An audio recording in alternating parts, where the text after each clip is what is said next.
Champions trophy সামনে রেখে সাকিব, তামিম ও লিটনের মতো অভিজ্ঞ ক্রিকেটারদের ছাড়া কতটা সাফল্য আসতে পারে তা নিয়ে সংশয় জানিয়েছেন টাইগার ভক্তরা।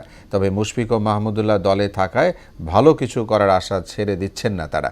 সাবেক ক্রিকেটার জাভেদ ওমর বেলিম বলেছেন, বর্তমান প্রেক্ষাপটে তরুণ ক্রিকেটারদের জন্য চ্যাম্পিয়ন্স ট্রফিতে খেলার সুযোগ করে দিয়েছে, যা ভবিষ্যতে কাজে লাগবে।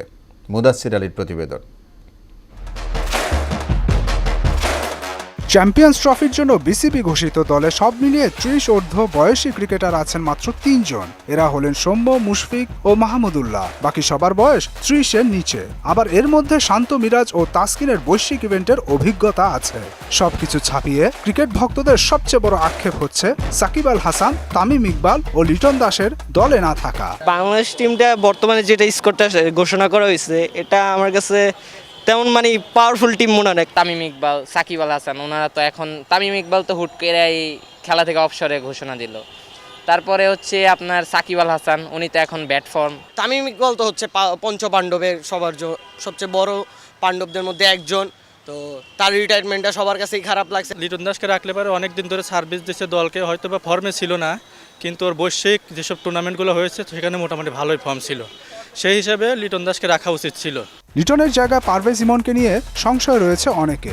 আবার যেহেতু দলে মাহমুদুল্লাহ রিয়াদ ও মুশফিকুর রহিম আছেন, সেহেতু ভালো কিছু নিয়ে আশাবাদী তারা। সে তো অভিজ্ঞ একটা খেলোয়াড়, তার পরিবর্তে এখানে দেখা হয় যে পারভেজ হোসেন ইমনকে রাখা হয়েছে। সে নতুন একজন খেলোয়াড় হয়ে যে ইন্টারন্যাশনাল, তো সে এখন ওয়ান ডে অভিষেক হয়নি তার, সে কিভাবে সেটা মেকআপ করতে পারে। যেহেতু এক্সপিরিয়েন্স প্লেয়ার বা বাংলাদেশের ৫ পাণ্ডবের ভিতরে এখনো দুজন আছে, মাহমুদুল্লাহ, মুশফিকুর রহিম, অবশ্যই তারা ভালো খেলবে, আশা সবার কাছে আশা। বোলিং নিষেধাজ্ঞার কারণে কেবল ব্যাটার হিসেবে সাকিবকে দলে রাখা হয়নি। আবার তামিমের অবসর এবং লিটনের অফ ফর্মের কারণে বিসিবিকে এমনভাবে দল নির্বাচন করতে হয়েছে যেখানে অভিজ্ঞদের সংখ্যা কম।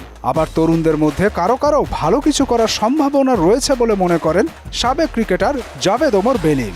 আপনার বেশি অপশানস নাই, হয়তো দুইটা ইস্যু ছিল, একটা হচ্ছে সাকিব, আর দ্বিতীয় হচ্ছে লিটনের বাদ পাওয়াটা, আর তৃতীয় হচ্ছে তামিম। ইয়াং আর সিনিয়র যদি একসাথে পারফর্ম করবে, তখন র্যাঙ্কিংয়ে আমরা আরও উপরে উঠতে পারবো। মুদাসসির আলী, মোহনা সংবাদ, ঢাকা।